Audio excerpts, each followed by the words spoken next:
how to make data stationary.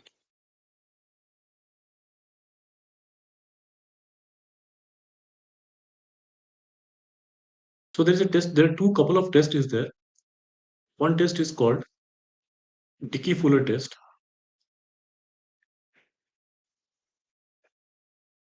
and second is called augmented Dickey-Fuller test.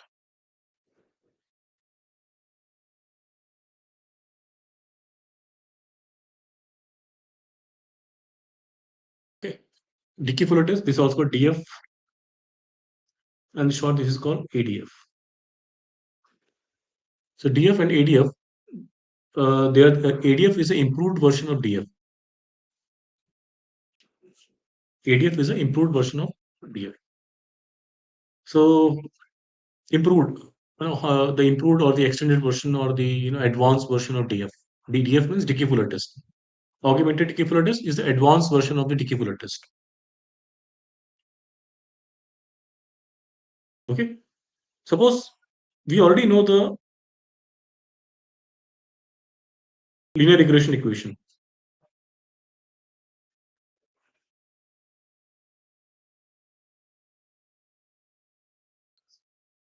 Yeah, we already know. Yeah, we already know. How to calculate lag, how to build lag values,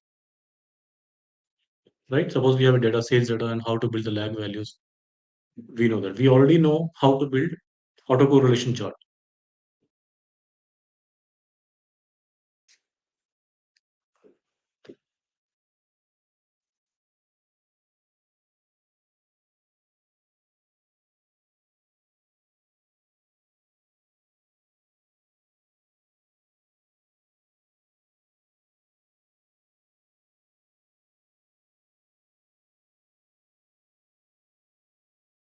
Okay. So in the suppose we have a sales data 2, 4, 6, 8, 10. Okay, we have a lag 1. What is lag 1 then? 2, 4, 6, 8. What is lag 2? 2, 4, 6, 8. 2, 4, 2, 4, 6.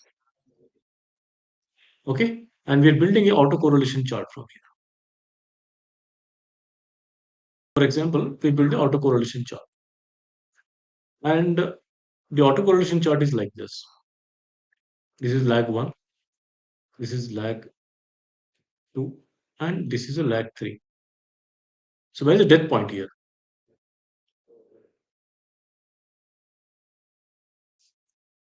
In this autocorrelation chart, where is the death point? Lag 3. So what are the two prominent lags? Two significant lags? Lag 2.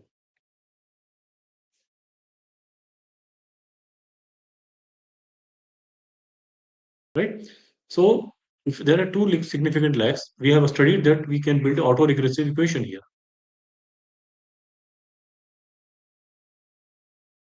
Y hat is equal to alpha plus beta 1 into lag 1 plus beta 2 into lag 2. Or suppose if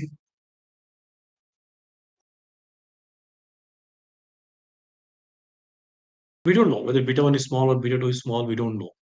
But beta 3 is small. Lag 3 is a small death point. The beta 1 is the coefficient of lag 1, and beta 2 is the coefficient of lag 2. And what is beta 1? Beta 1 is called change in per unit change in per unit change in independent variable. Let me write again. The change in dependent variable the change in dependent variable observed when one unit change in dependent variable is the independent variable is brought. Okay, so beta 1 is what we can say, in a common sense way. This is a very common sense way. Del x by del y. What is del x? Sorry. Del x, del y by del x.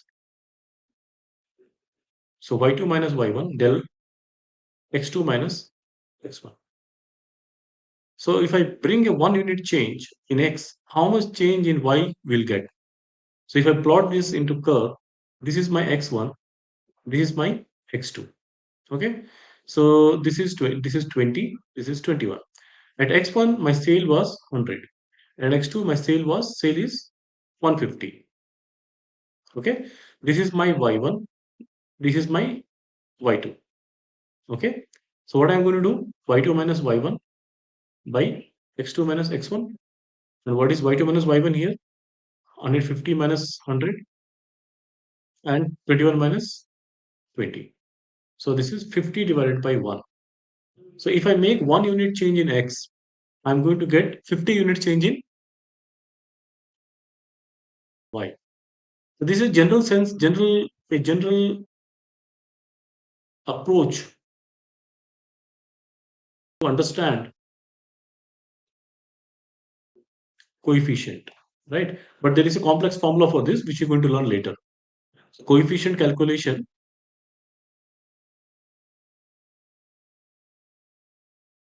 has a complex formula, which you're going to learn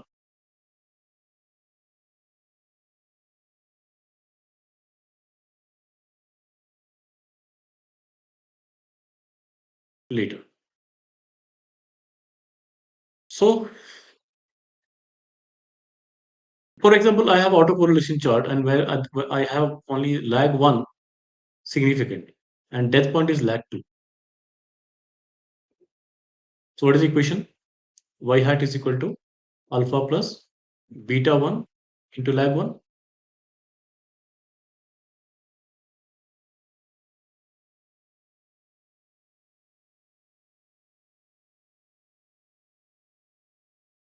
So I'll write this equation like this. Y hat yt is equal to, let me write this as yt hat is equal to alpha plus beta 1 into yt minus 1. Okay, this is yt minus 1. Yt minus 1 is lag 1, last period, lag 1. So if I subtract both sides, yt minus 1,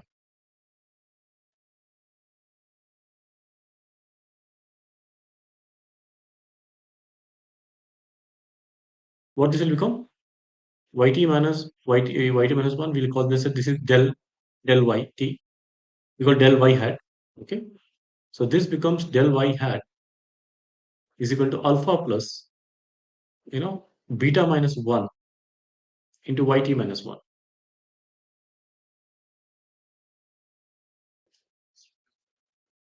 Because yt minus 1 is a common here. So beta 1 minus 1, beta minus 1, beta minus 1. This is not, let's say beta minus 1. Okay. So there are two equations we are seeing. This is equation number 1. This is equation number 2. So yt hat is equal to alpha plus beta into yt minus 1. And del y hat is equal to alpha plus beta minus 1 into yt minus 1. Okay. Now, the question, why we are building two equations, we'll go there now. So equation number 1, we suggest that y hat is equal to beta plus alpha into yt minus 1. Sorry, alpha plus beta into alpha plus beta into yt minus 1. This is equation what we say, right? If my beta is equal to 0, then what is the equation? Y hat is equal to alpha, right? So What did we understand from the stationary? What did we understand from the stationary? What is the fundamental of stationarity?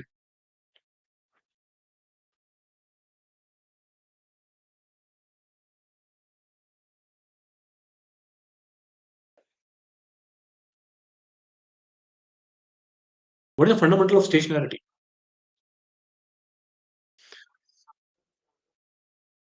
There is no trend. There is no trend,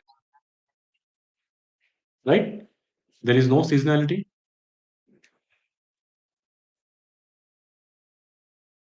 right?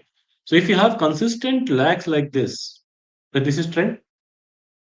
And when we have equidistant gaps, then this is seasonality. When we have equidistant gap between the lags, then seasonality. And when we have consistent significant lags, then we call this as a trend. Am I right? So I don't want this. I don't want these consistent lags, consistent significant lags, or I don't want any of the lags significant. I don't want any of the lags to be significant.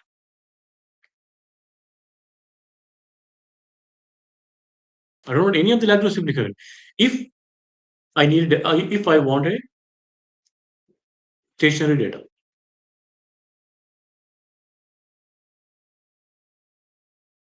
if I want a stationary data, I don't want any of these lags to be consistent.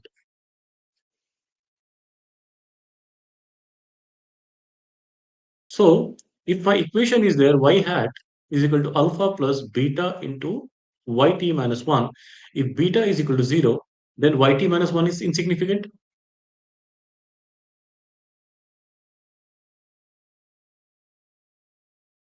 If beta is equal to 0, then yt minus 1 is insignificant.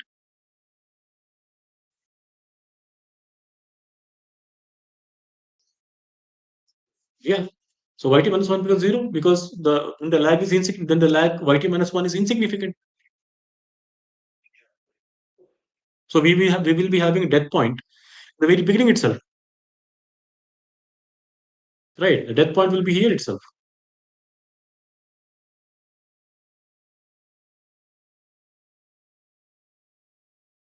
right? The death point will be in the beginning itself.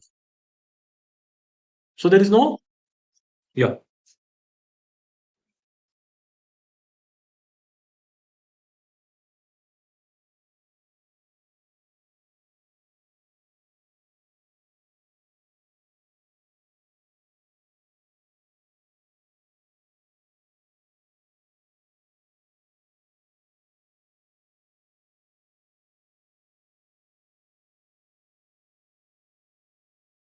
yeah, it's a good question. See, what we are trying to do is that we are not removing trend and seasonality, right?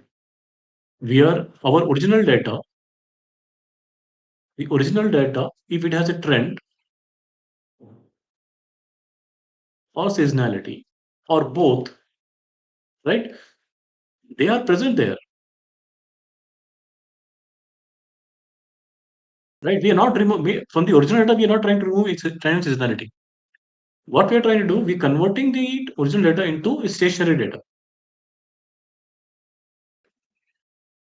and then we are doing forecasting on the stationary data.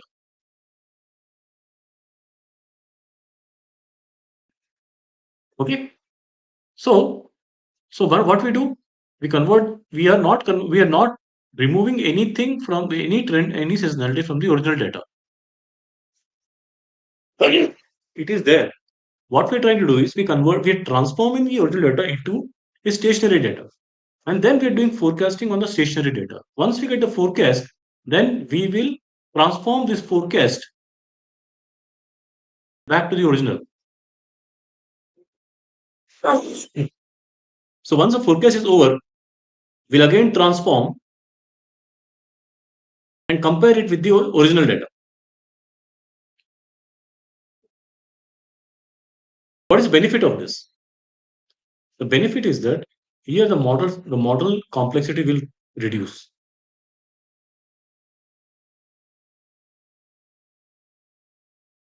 If you convert the original data into stationary data and then do the forecast, the model complexity will reduce.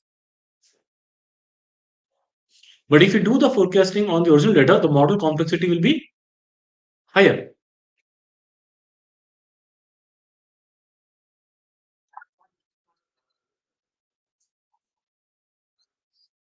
Yes. Yes. Unequal variance, unequal mean.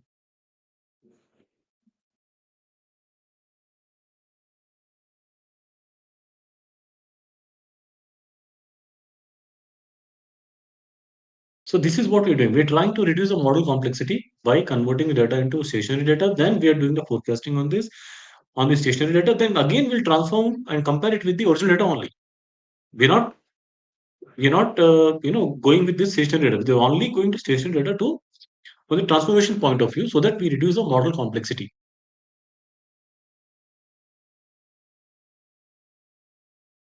Okay, we'll see this entire process. But as of now, what we are saying is that if my dead point is at the lag one itself, then I don't have the stationary series. If a dead point, sorry, if a dead point comes at the lag one itself, I have a stationary series. I don't have to look at lag 2, lag 3, lag 4, lag 5. I don't have to look at anything. My death point is at lag 1 means I don't have to look at anything else. So for that, what we have to check whether my beta, the coefficient of y lag 1, that is yt minus 1, is 0 or not 0.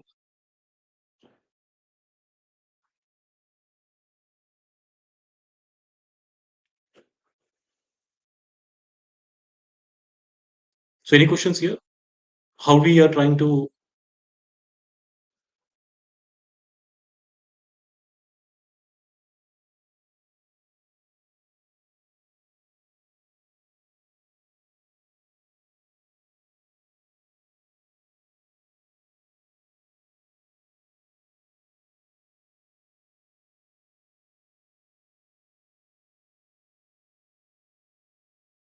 okay.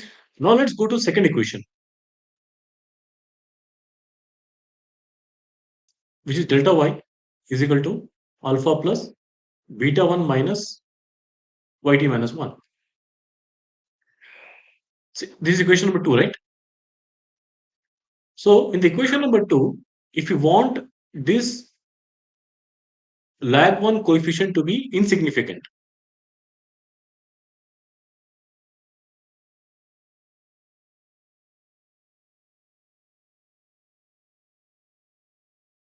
if you want lag 1 coefficient to be insignificant, then what should be? This beta 1 minus 1 equal to 0,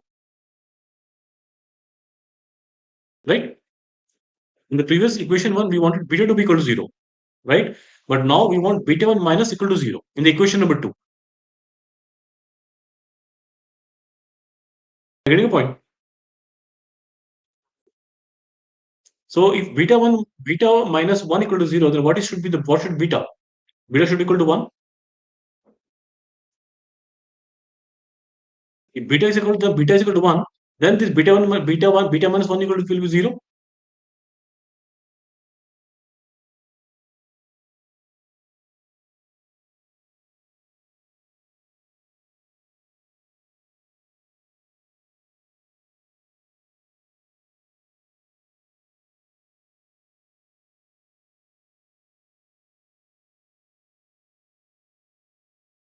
Yeah. So if in the equation number 2, del y is equal to alpha plus beta minus 1 into yt minus 1. If we want lag 1 to be insignificant, then beta minus 1 should be equal to 0.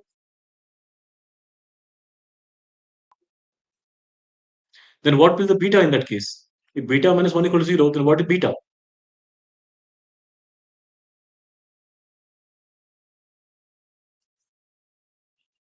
So beta minus 1 equal to 0, right? Then what beta? This 1 will go on the other side, 0 plus 1. So beta is equal to 1.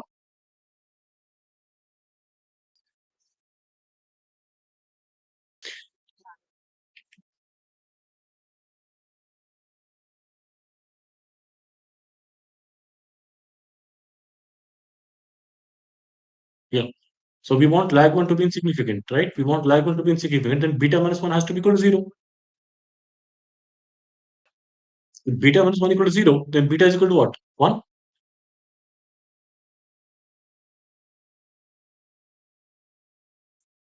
So if see equation number 1, equation number 2, right? We build two equations here. Equation 1 is what? Y hat is equal to alpha plus beta into yt minus 1. Equation number 2, what? We subtracted yt minus 1 both the sides. Yt minus 1 alpha plus beta into yt minus 1 minus yt minus 1. We separated both sides. Then what happened? Yt minus 1 is equal to del y. And alpha plus this becomes beta minus 1 into yt minus 1.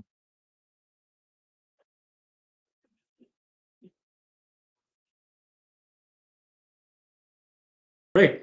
So equation number 2. So equation number 2, what you're saying is that if if this yt minus 1 has to be insignificant, then beta minus 1 has to be 0. If beta minus 1 has to be 0, then beta has to be equal to 1, right? So in equation number 1, beta has to be equal to 0. In equation number 2, beta has to be equal to 1. So if beta is equal to 1, we say this is unit root is present, or beta is less than 1 also, we say unit root is present. We say if beta is equal to 1, unit root is present in the model.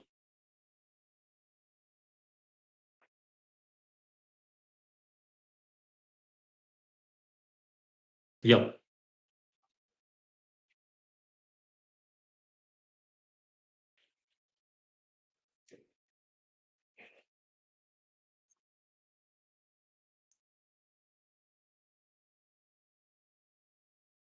Yeah. So if see in the equation number 1, what you want?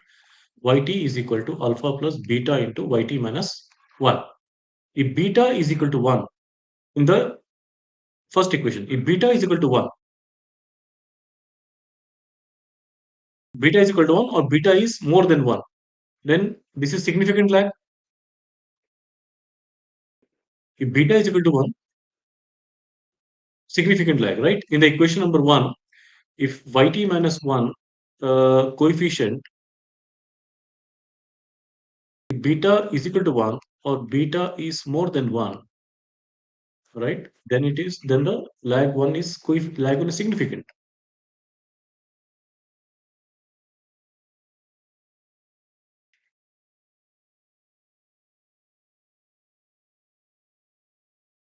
In the equation number 2, yt minus 1 alpha plus beta minus 1 into yt minus 1, right? So this is del y. So alpha plus beta minus 1 into yt minus 1. So what we want here is beta minus 1 has to be equal to 0. Beta is equal to 1.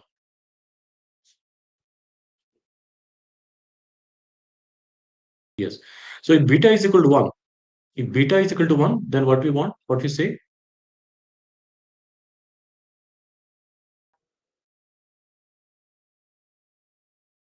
data is not stationary.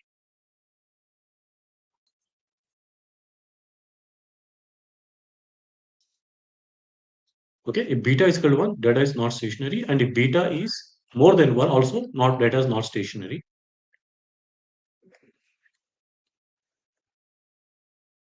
Okay, so beta is equal to 1 and beta is not equal, but beta is more than 1, beta is equal to 1 and beta is more than 1. In this case, data is not stationary.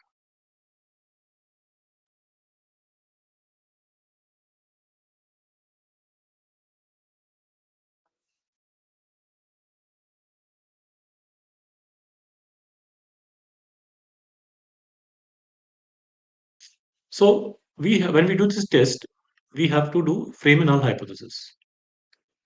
So null hypothesis, what it say? Beta is equal to 1. It means data is not stationary. And alternative hypothesis, so beta is less than 1.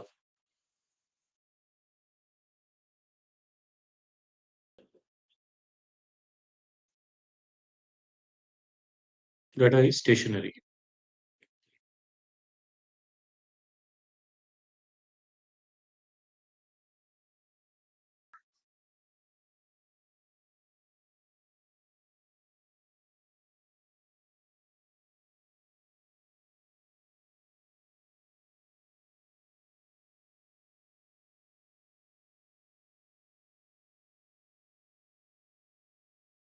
Yeah, we're going to compare our, you know, we're going to compare two things here. We're going to take our t-test value, okay, and we're going to compare this with the Dickey-Fuller value, okay. If Dickey-Fuller value is less than equal to t-test value, then we're going to accept null hypothesis. Sorry, reject null hypothesis.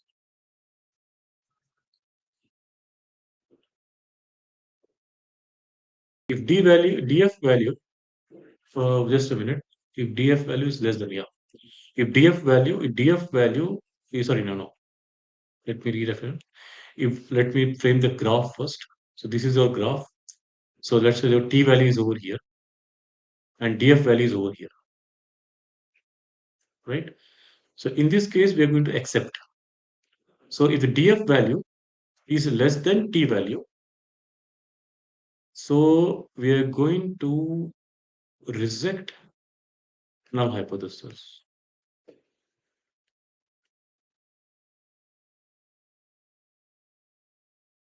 And if df value is more than, once if you get our df value, df, this is our t-test and df value over here, right?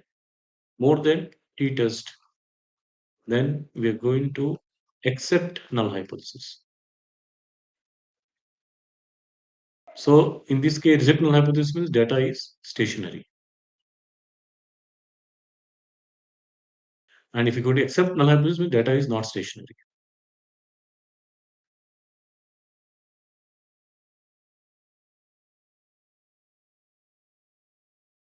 Okay?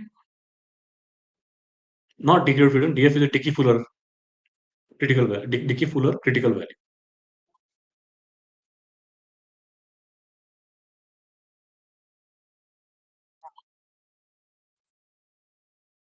Yeah, t-test, t value will get from the linear regression or multiple regression.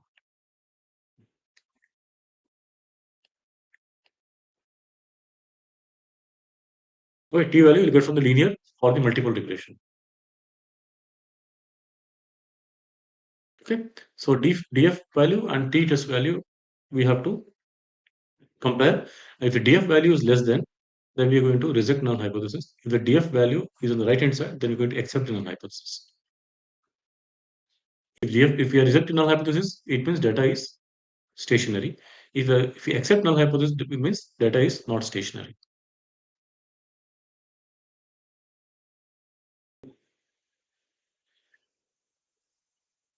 So if beta is equal to 1, data is not stationary. If beta is less than 1 or data is stationary. These are null hypothesis. These are alternative hypothesis. Okay. And the decision rule is we're going to compare df value. If df value is less than t value, then we're going to reject null hypothesis. And if df value is more than t value, then we're going to accept null hypothesis. But this is a decision rule. Okay. So let's do one test. If you can share it, I think you have a data, right? The auto sales data, which we have, where we have done the. Can you, yeah, please open that auto sales data. Then we will do one Dickey test.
Let's do first lag one. Take this sample in different new data sheet. Yeah, I can see the screen.